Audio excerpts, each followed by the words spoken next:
beaucoup d'être venus. Et donc je vais dans un premier temps vous présenter un petit peu donc, le groupe qui organise cet événement, ensuite la personne qui intervient, et ensuite je laisserai la parole à chacun pour vous parler donc, du sujet qui va être abordé aujourd'hui. Donc je commence par vous présenter le groupe de Révolutionnaires en Action France, qui est un groupe politique qui défend donc, les idées de la révolution citoyenne. Et donc, plus particulièrement, ici, nous avons la branche qui s'occupe du cas équatorien, puisque c'est un groupe fait par des Équatoriens. Donc, ce groupe a eu aujourd'hui la chance et l'honneur d'avoir en intervenant M. Amaury Chamorro, qui va donc nous parler pendant à peu près 45 minutes de ce thème et de la politisation de l'Amérique latine et Caraïbe. Donc, voilà pour ce groupe. Pardon, je prends mon anti-sèche. Et donc je vais vous présenter M. Amaury Chamorro, qui est un Équatorien brésilien. Il est né en Équateur et a grandi au Brésil. Il est diplômé en communication sociale à l'université Saracova au Brésil.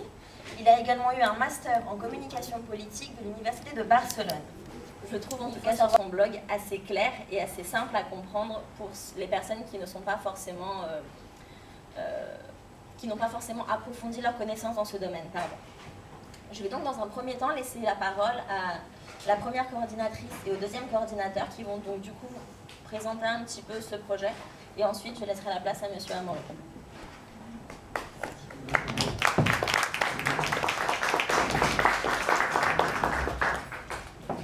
Bonjour, je m'appelle Rosario Borja et avant tout je voudrais vous remercier de votre présence.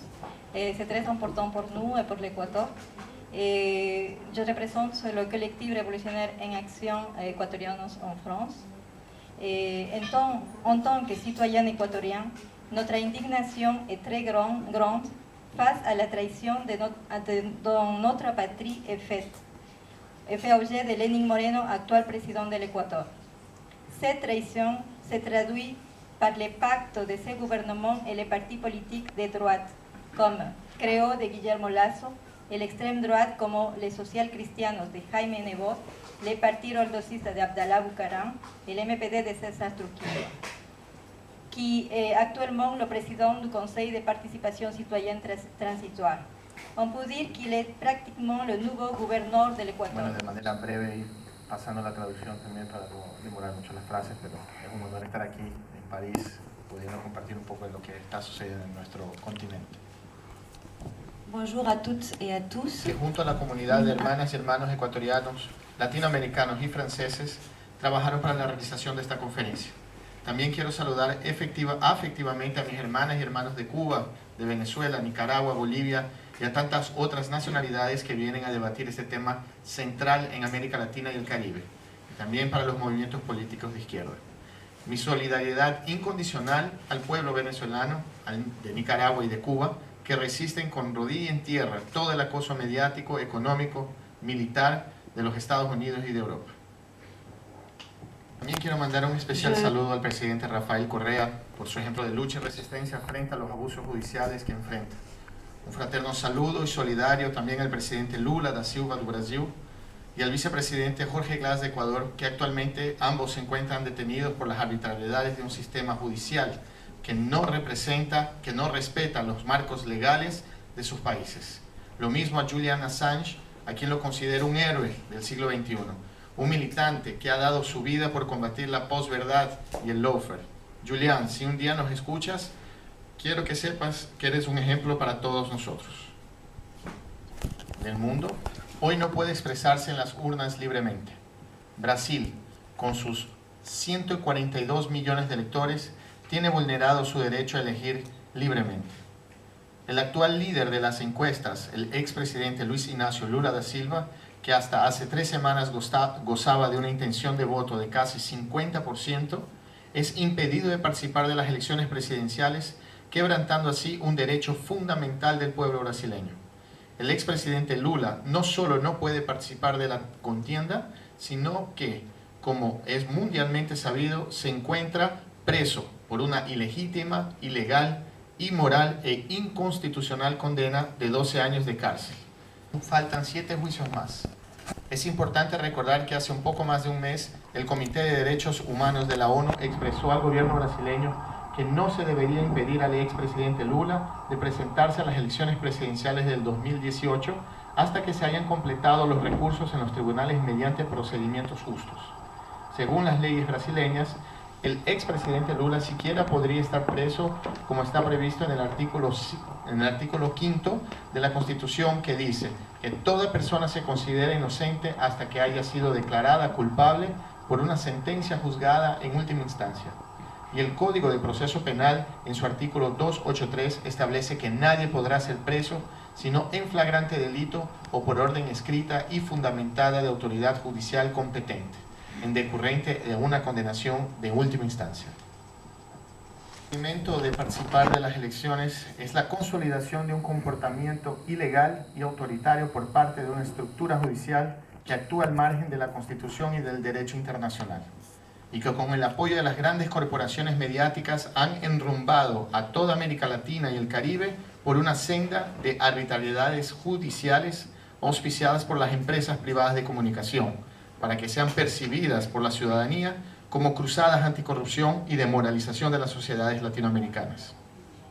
Transformaron el Estado de Derecho en un Estado de opinión gobernado por jueces que actúan al margen de la ley, pero que por la protección mediática ejercen un poder simbólico, permitiendo a los mismos actuar como agentes políticos y no de la justicia. El gobierno de los jueces está en oposición frontal a la tradición de un gobierno mixto y podrá comprometer de forma radical la democracia y el Estado del Derecho.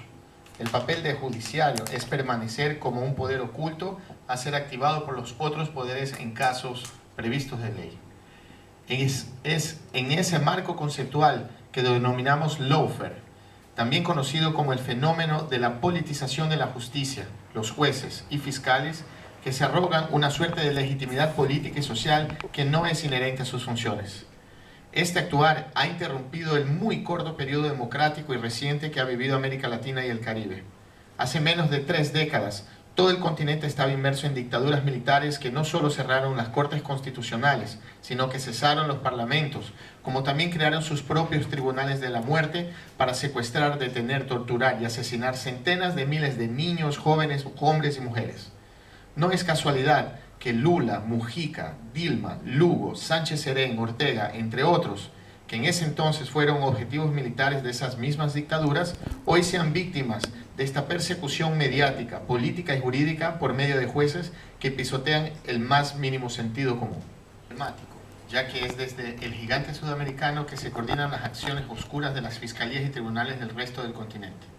El sistema judicial de América Latina y el Caribe se ha transformado en una máquina de producción de hechos jurídicos sin sustentación legal que a su vez son filtrados a las empresas de comunicación para iniciar un proceso de condenación de movimientos progresistas antes que esos supuestos indicios puedan siquiera ser analizados por los mismos tribunales. La elipse es demasiado vertiginosa y se ha saltado todo debido proceso en el marco de un Estado de Derecho.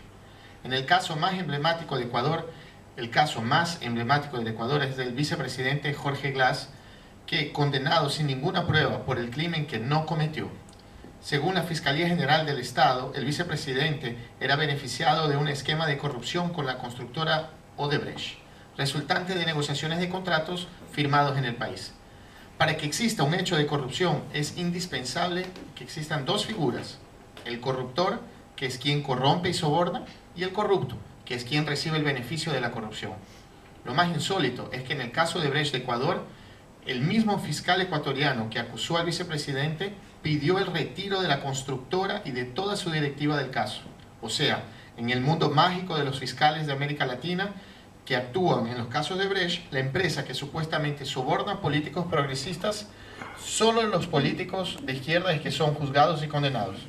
La constructora siquiera puede ser procesada en los países a donde haya actuado, siendo el eje fundamental para las condenas de esos mismos miembros de la izquierda. En el caso ecuatoriano, la justificativa de la Fiscalía era de que Odebrecht ya había sido condenada en Brasil y que conforme el convenio entre ambos países, la empresa y sus empleados no podían ser enjuiciados sobre el mismo crimen en otros países. La Fiscalía ecuatoriana mintió en ese caso, porque Odebrecht no ha sido condenada en Brasil por el supuesto caso de corrupción en el Ecuador. Tanto la empresa como sus directores responsables siquiera han sido formalmente investigados en Brasil, que deberán ser juzgados y condenados por ese mismo tribunal. A esto debemos sumar que la única prueba material en contra del vicepresidente Jorge Glass no fue validada por el perito forense durante el juicio.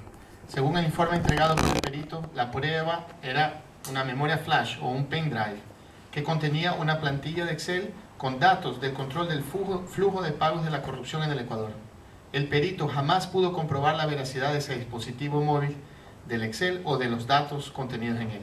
Quien entregó ese dispositivo inclusive tuvo que argumentar de que botó la computadora original y por eso no se podía probar el origen de esos datos. Ese mismo modus operandi de pruebas que no pueden ser realizadas pericias para comprobar su autenticidad fue aplicada en contra de Rodrigo Tacla Durán, ex abogado de Odebrecht, por parte del juez Sergio Moro de Brasil. Tacla fue acusado de participar en el esquema de corrupción de la empresa. Durante su defensa realizada desde España, presentó vía Skype al Congreso brasileño las pruebas de que ese tipo de plantillas de Excel presentadas durante los juicios siempre estaban adulteradas. Tanto es así que la Interpol denegó en junio de 2018 el pedido de prisión de Tacla por el juez Moro, indicando claramente de que esto era una persecución política y no un juicio justo sobre el caso Odebrecht. Y de mala calidad no fuera el hecho de que hombres y mujeres inocentes estuvieran presos. También quiero recordar a otras víctimas de la politización de la justicia, como Milagros Salas de Argentina, Marco Enrique Jominami en Chile, Gustavo Petro y los parlamentarios de las FARC de Colombia, la presidenta Cristina Kirchner de Cristina Kirchner de Argentina. Ni qué decir del mismo Julian Assange, que por medio de una absurda persecución judicial entre Suecia, Reino Unido y Estados Unidos, intentaron encarcelarlo con una falsa denuncia de violación a 2 mujeres en Estocolmo, para ser finalmente extraditado a los Estados Unidos, simplemente por haber informado al mundo los asesinatos en masas de los estadounidenses durante la invasión de Irak y Afganistán. Del punto de vista político, es clave entender que en el caso ecuatoriano, el vicepresidente Jorge Glass debería estar en la cárcel. El presidente Lenín Moreno, que ya había pactado con anterioridad a su candidatura con la oligarquía ecuatoriana, tenía que cumplir el acuerdo de repartir el Estado y atropellar los derechos humanos en el país. Sin Jorge Glass como vicepresidente, el actual gobierno de Moreno pudo distribuir silenciosamente a las empresas estatales eléctricas el manejo del agua, del petróleo, de los hospitales, de la minería, a gente como el expresidente Abdalá Bucaram, a Jaime Nebot, socialcristianos, a los banqueros y a los sectores pseudo de izquierda ecuatoriana que parasitaron durante mucho tiempo en la Revolución Ciudadana, entre ellos Rosana Alvarado, María Fernanda Espinosa, Augusto Barrera, Fander Falcone. En América Latina y el Caribe, es clave recordar de que las acciones y su coordinación ocurren en Brasil. Desde el punto de vista histórico-social, es importantísimo entender que Brasil es una república de apenas 129 años y que ha construido su historia a partir de largos periodos de gobiernos autoritarios y apenas pequeños momentos de democracia. Brasil fue el penúltimo país del mundo en abolir la esclavitud. Fue uno de los últimos en tener elecciones directas y universales, eso fue recién en 1985. La tradición republicana brasileña es del autoritarismo de las élites, representadas en gobiernos militares o presidentes resultantes de burlescos acuerdos políticos para impedir la llegada o continuidad de gobiernos de cuño popular. Y dentro de ese marco histórico-político es que se ha consolidado un sistema judicial que garantiza la perpetuidad de esa tradición republicana autoritaria, expresada también en el golpe de 2016, el golpe parlamentario a la presidenta Dilma Rousseff. Algunos meses antes de su destitución, había sido reelecta presidenta con más de 54 millones de votos. Después de 113 años de república, se rompía la hegemonía de las élites en la presidencia de Brasil con la victoria del presidente Lula en el 2002. El Partido de los Trabajadores acabó con una lógica de más de un siglo y por primera vez un proyecto político nacido del pueblo pudo ocupar el Palacio del Planalto. Intentado ampliamente por los sectores más vulnerables de Brasil. Ya eran 14 años del PT en la presidencia. Se había descubierto más de 1 trillón de barriles de petróleo en el Prensal y comprometido miles de millones de dólares de ese royalty para el desarrollo científico y educacional del Brasil. Brasil, la 6ª economía del mundo, fundadora de los BRICS, de CELAC, de UNASUR, no solo podría estar en la vanguardia de un proyecto de fortalecimiento de la región para el enfrentamiento con los poderes hegemónicos de los Estados Unidos y la Unión Europea, sino que podría empujar toda la región hacia un fortalecimiento económico y de desarrollo tecnológico que realmente podría afectar a largo plazo los intereses del norte. Esa característica de formulación de políticas públicas con el objetivo de emancipación económica se había instalado ya en toda América Latina y el Caribe. Las élites seculares, continentales, que dejaron de ser una opción política, que pudieran retomar por la vía democrática el poder del Ejecutivo, y en algunos casos inclusive el Legislativo, decidieron pactar con el único poder que no dependía de una elección popular para ser constituido, el judicial. Del progresismo como fuerza política hegemónica en América Latina y el Caribe, las fuerzas conservadoras comienzan a articular la formación de una fuerza liderada por poderes sin contrapoderes, como el judicial y el mediático, para que se equilibrara la disputa política en el continente. Según el profesor de la Universidad de Toronto, Rand Hirsch, lo que ha sucedido en Brasil y que se replica en todo el continente es el nacimiento de una juristocracia, donde cada vez más cuestiones políticas y sociales comienzan a ser decididas por una Corte Constitucional, pese a que las mismas se contrapongan a la voluntad popular, como es el caso de la elección de la presidenta Dilma Rousseff, que fue destituida de manera ilegal por el Congreso y cuya ilegalidad fue avalada por la misma Corte Constitucional. Lo que ha sucedido en el Ecuador supera cualquier otra aplicación en el caso de politización de la justicia. Es una ingeniería a gran escala para el rápido desarme del Estado reconstruido a partir de un proyecto político configurado desde las entrañas del pueblo. No podemos olvidar que antes de la consulta popular, el tribunal realizada en febrero de este año, el Tribunal Contencioso Electoral destituyó ilegalmente la directiva de Alianza País, que es el partido del presidente Rafael Correa, entregándolo al grupo que traicionó a la misma Revolución Ciudadana para que nosotros, los correístas, no tuviéramos un instrumento político para la campaña. Los dueños de Lenín Moreno necesitaban rápidamente lograr tres cosas: desarmar el marco legal que rige el funcionamiento del Estado a partir de una constitución orientada a lo que llamamos del buen vivir. A diferencia de los otros países que no realizaron asambleas constituyentes, en 2008 Ecuador estableció en la nueva Carta Magna el camino a seguir para el desarrollo del país, protegido legalmente del neoliberalismo. El otro objetivo era impedir que la Revolución Ciudadana pudiera llegar nuevamente a la presidencia de la República por la vía democrática. El tercero era crear las condiciones para que el Estado ecuatoriano sea nuevamente un territorio subordinado a los poderes hegemónicos y al neoliberalismo. Donc, la seconde chose à réaliser, c'était justement d'empêcher que la révolution citoyenne puisse arriver à nouveau au pouvoir présidentiel par la voie démocratique. Et la troisième, c'était de créer les conditions pour que l'État équatorien... Para lograr el objetivo de arrasar con la revolución ciudadana, o sea, con el correísmo, las empresas de comunicación se encargaron de normalizar absurdos jurídicos que ocurren diariamente. Basta recordar, consulta popular del 2018 sin la aprobación de la Corte Constitucional, la creación de un Consejo de Participación Ciudadana y Control Social transitorios que se se otorga un poder que se sobrepone inclusive a la misma Constitución, como por ejemplo con las capacidades de destituir a la Corte Constitucional y nombrar sin concurso público a personas en cargos que así lo exige la ley. Que este mismo Consejo Transitorio evalúe a ver si los mantiene en sus puestos a los jueces y fiscales que en este mismo momento están persiguiendo al presidente Correa y a Jorge Glass y a tantos otros ministros y militantes de la Revolución Ciudadana.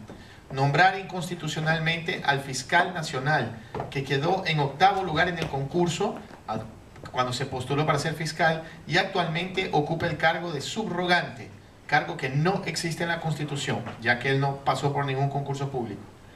También a tener un contralor del Estado sin nombramiento y que no cumpla los requisitos mínimos. O sea, el contralor debe ser un economista o un abogado. El actual contralor, que se llama Pablo Celi, es un sociólogo de formación.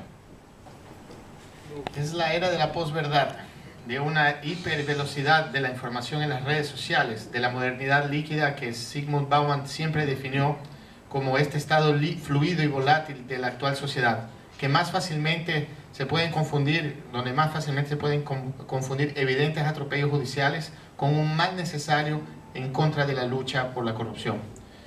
La hipótesis es que aún se mantiene intacto el sistema que hegemoniza el poder simbólico constructor de la percepción, vuelve el capital a imperar sobre los estados para permitir que ese mismo imperio del capital esté sobre el ser humano. Todo legitimado por los grandes grupos mediáticos, amparados por la falsa idea de libertad de expresión, obligan a poner sobre la mesa la discusión de que la democracia, como la conocemos, ya no es más viable. Nunca pensé que diría eso aquí en París. Perdónenme, pero ya se acabó eso. Es hora de que la sociedad inicie rápidamente un profundo proceso que nos permita repensar qué es democracia, cómo funcionaría y cuáles son los mecanismos para no permitir más la vulneración de los derechos fundamentales.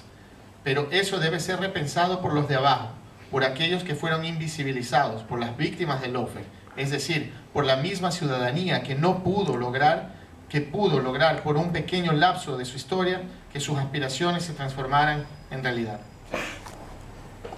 No podemos olvidar que después de algunos meses de su destitución, los peritos del mismo Congreso en Brasil determinaron que la presidenta Dilma Rousseff no era culpable de las acusaciones.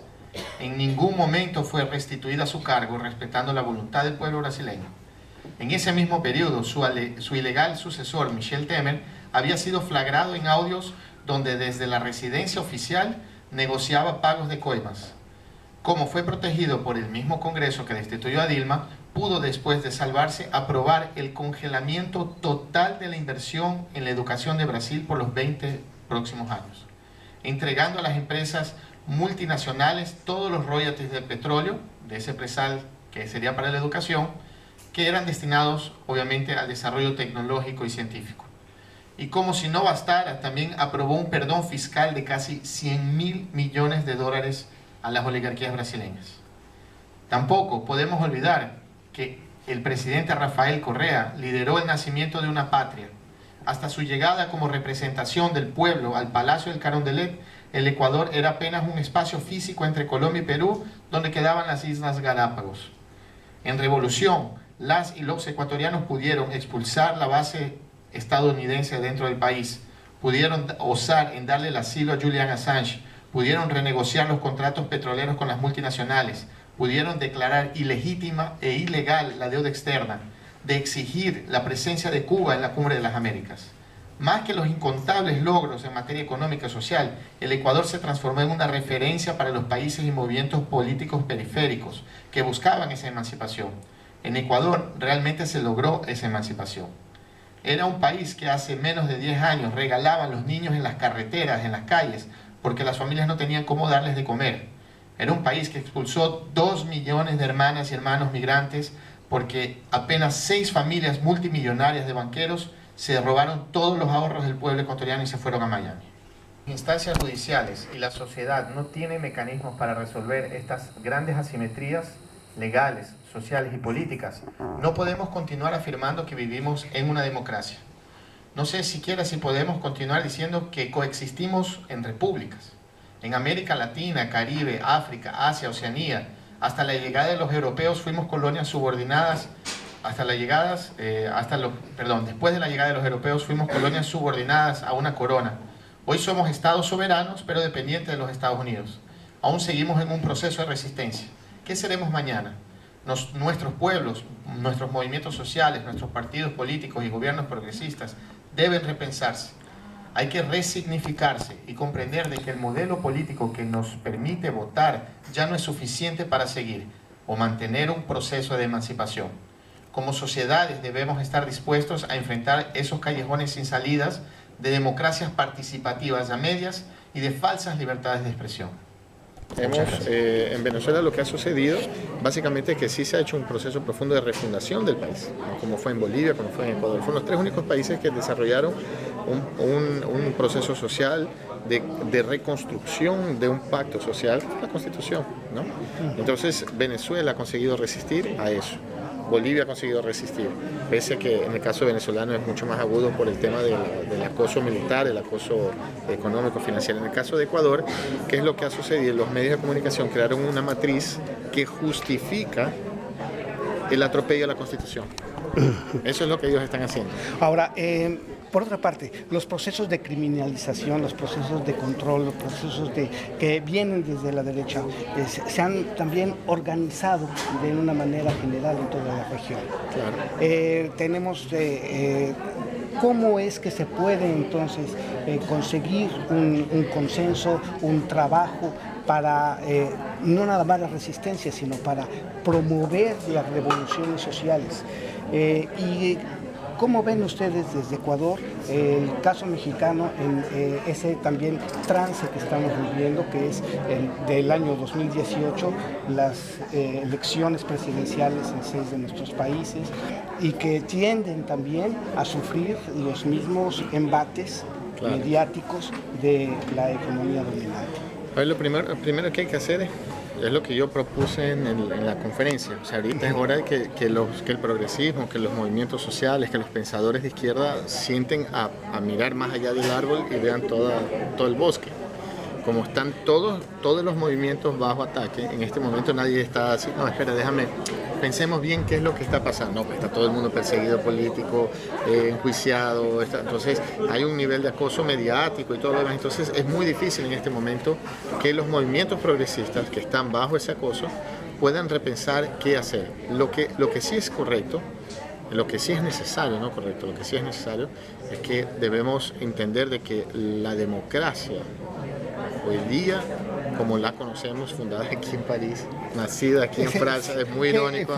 Yo no me había dado cuenta, pero no me imaginé que iba a decir que hay que refundar la democracia o repensarla, o la república estando en Francia.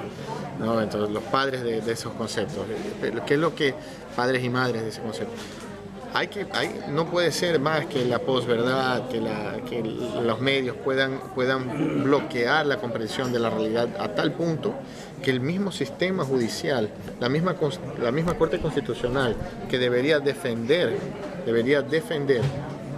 los procesos constitucionales y el funcionamiento del Estado sean los mismos que atropellen el Estado sin que exista un control externo. ¿Por qué? Porque los medios crean una sensación de justificar la cruzada contra la corrupción. Mira, son corruptos, entonces tenemos... No, pero esto es inconstitucional. No, pero lo importante es meterlo preso a Lula porque ese era el discurso en Brasil. Ese era el discurso contra el presidente Correa.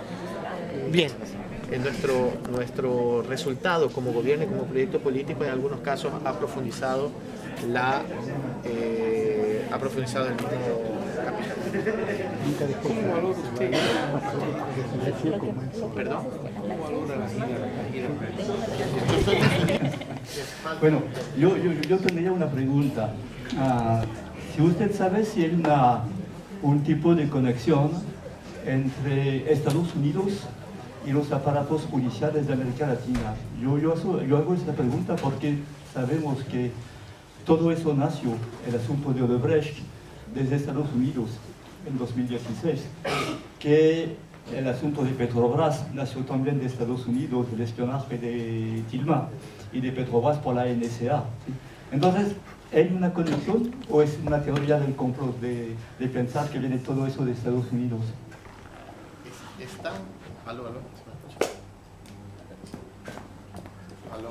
Aló. Es tan fantasioso, o sea, es tan absurdo que parece mentira, ¿no? Pero la verdad es que los Estados Unidos, vía OEA, viene más o menos desde el 2006 realizando cursos y llevando fiscales y jueces a hacer cursos de capacitación vía OEA en los Estados Unidos. Existe una especie de una agencia de cooperación que funciona como si fuera una organización no gubernamental en Curitiba. Curitiba es la ciudad capital del estado de Paraná, que es a donde queda la jurisdicción del juez Sergio Moro. Es el anterior, el juez que referencia, ¿no?, del combate en el tema del caso de Brecht. Y recordemos que el caso de Brecht sale de adentro de Brasil cuando el fiscal de Nueva York de la Secretaría de Justicia de los Estados Unidos anuncia una lista de países que tenían casos de corrupción. A él solo dice el nombre del país y el número, el valor de los millones de dólares de corrupción que ellos decían que existía, pero nunca presentaron una prueba, nunca dieron un nombre. Entonces, la forma con que ha ocurrido el caso de Odebrecht como gran ejemplo, como la columna vertebral de lo que hoy se habla mucho de lawfare en América Latina, es compuesto por una lógica de denunciar, de filtrar información a los medios, sea en Estados Unidos, sea en toda América Latina, y las fiscalías no presentan pruebas y no inician juicios. Entonces van desgastando la imagen de cada uno de los candidatos de los movimientos progresistas sin iniciar un juicio previamente. Entonces, esto sí ha sido coordinado, y hay no solo pruebas, los mismos Estados Unidos lo han dicho, que inclusive no es menor que Odebrecht debe tener ahorita en los Estados Unidos unas 80 obras. La Odebrecht funciona en los Estados Unidos sin ningún problema, es una gran aportante, o sea, entrega mucho dinero a algunos senadores republicanos norteamericanos, principalmente de Florida, y eso es público y notorio. Uno llega a Miami, sale del aeropuerto, hay un puente siendo construido y está escrito así, Odebrecht. Entonces, ¿cómo puede ser la empresa más corrupta de la historia de la humanidad, según los gringos, si ellos mismos la tienen funcionando en su casa? O sea, entonces sabemos a dónde eso quiere ir. Voy a pasar la palabra, pero la Organización de los Estados Americanos, que es la especie de la entidad que rige las relaciones, digamos, entre los estados americanos subordinados a los Estados Unidos, ha producido un convenio con América Latina y con las fiscalías y los tribunales, los jueces, para que ellos se capaciten. A donde ellos presentan una lista de los países a donde ellos denunciaban la operación de corrupción del caso de Odebrecht, a donde apenas decían el nombre del país y presentaban una posible cifra de corrupción.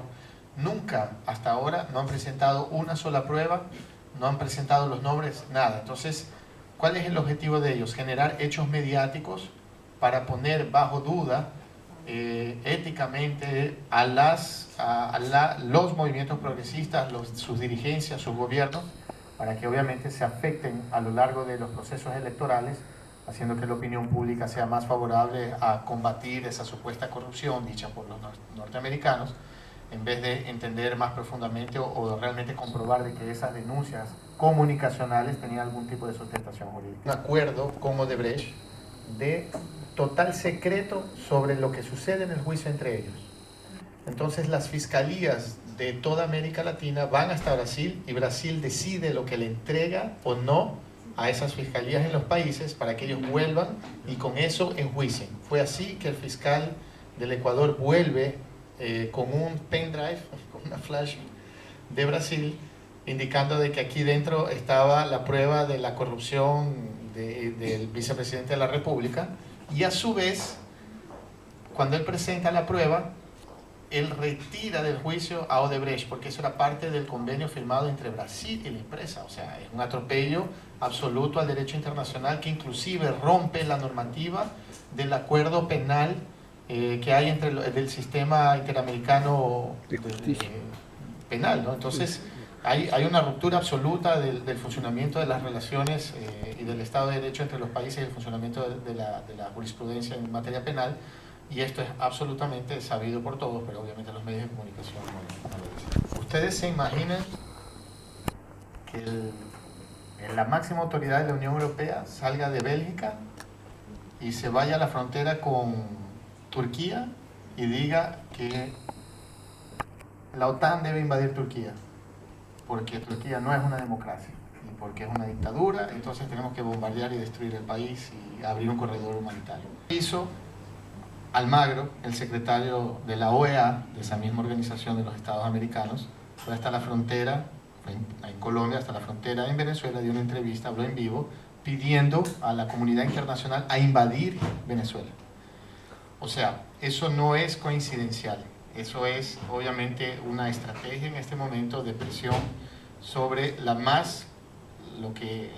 representación simbólica de lo que era el progresismo en América Latina.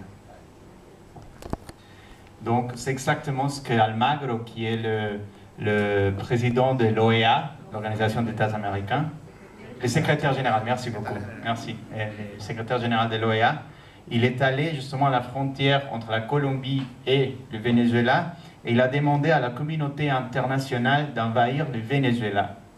Donc c'est ça l'image qu'il faut tenir en compte. Pese a todos los problemas económicos que existen en Venezuela, que pueden ser muy fácilmente explicados por problemas de su matriz económica dependiente del petróleo, pero también del acoso financiero, lo que le hacen a Venezuela es igual a lo que le hacen a Cuba hace 60 años. Venezuela aún representa para América Latina, para los movimientos de izquierda, un referente. Fue gracias a la llegada del comandante Chávez en el año 98, que los movimientos progresistas pudieran llegar de manera democrática a prácticamente todas las presidencias de casi todos los países de América Latina. O sea, durante 10 años nosotros tuvimos el 80% de los países siendo gobernados por movimientos progresistas. Y mucho de eso fue del esfuerzo de Venezuela en coordinar al progresismo latinoamericano. Entonces es muy importante ese acoso militar y esa presencia militar de los Estados Unidos de vuelta a todo nuestro continente.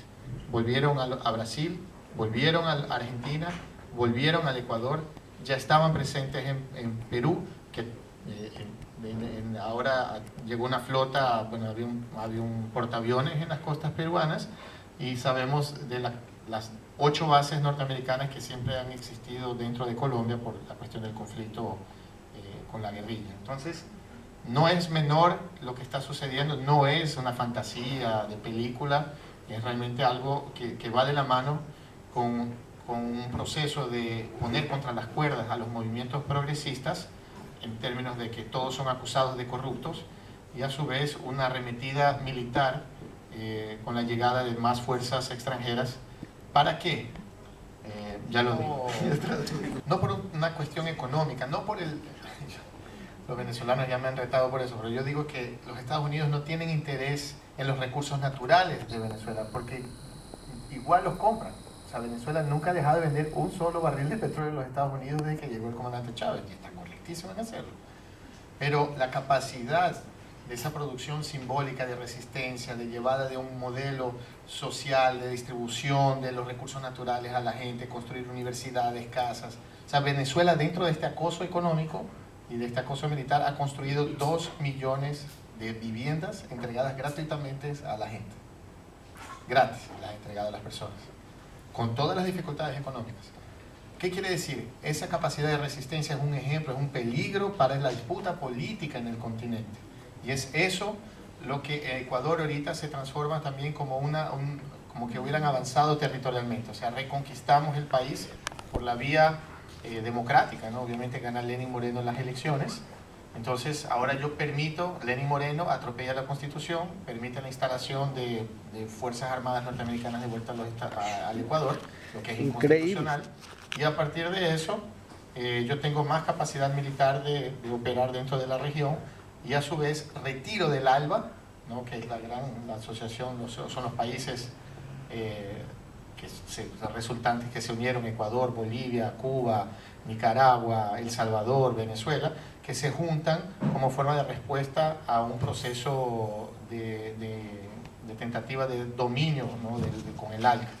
Entonces, lo que sucede es que ahora en este momento hay una situación muy compleja para América Latina con una militarización, pero a su vez se está debilitada la izquierda latinoamericana para enfrentar en los momentos electorales a la derecha debido a este acoso mediático del lawfare y de los ataques de denuncias constantes hacia la dirigencia, para no permitir que por la vía democrática nosotros podamos volver a ganar. Por ejemplo, el presidente Correa gana una elección, gana una elección en primera vuelta sobre cualquier escenario político con cualquier candidato.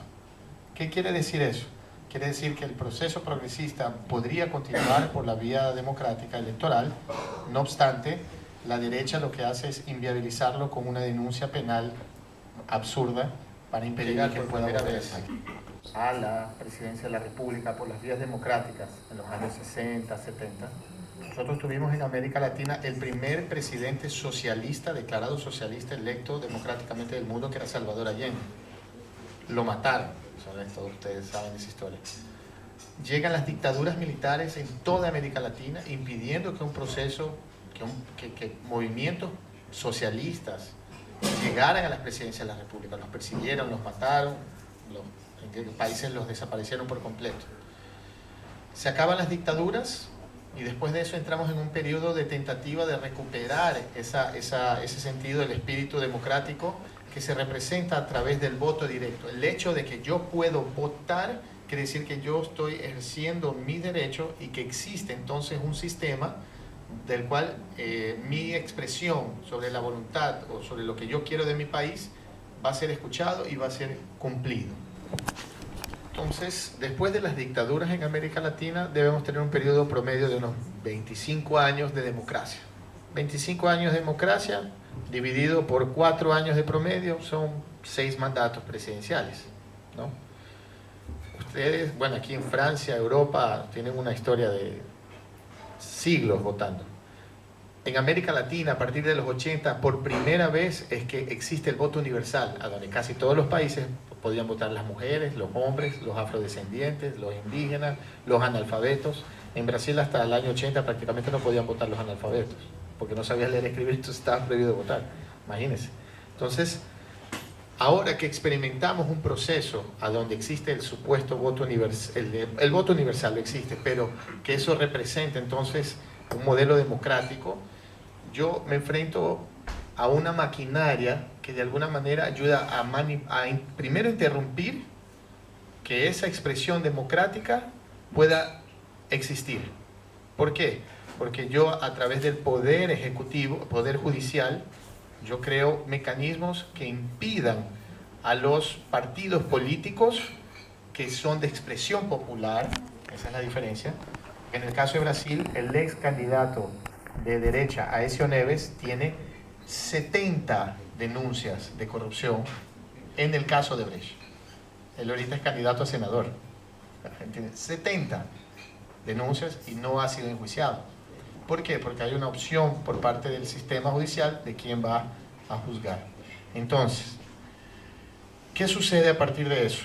Nosotros experimentamos la democracia a través del voto y cuando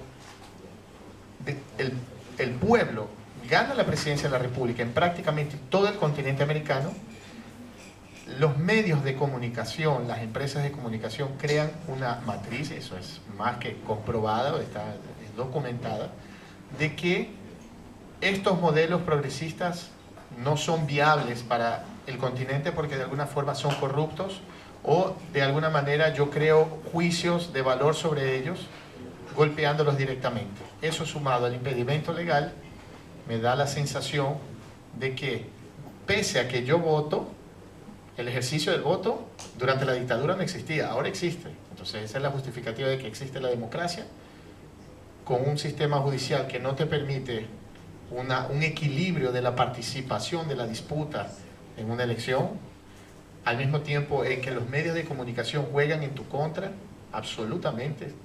Abriendo un paréntesis, el presidente Correa tenía 2.000 medios de comunicación en su contra. 2.000. En Venezuela hay 7.000 medios de comunicación de derecha que todos los días atacan al presidente Nicolás Maduro. Ninguno de ellos ha sido cerrado. Eso es que no existe libertad de expresión en Venezuela, eso es mentira. En Ecuador eran 2.000 medios de comunicación, son 2.000, que acusaban al presidente Rafael Correa de antidemocrático. Entonces, si eso sucede, y eso influencia directamente en la percepción de la ciudadanía para la toma de una decisión o para que funcione el proceso del ejercicio democrático, esa democracia que nosotros la conocemos como hoy en día, después de 25 años, ¿será que realmente es la mejor para nuestro continente? ¿Es la mejor para ejercer la participación de la ciudadanía de manera general?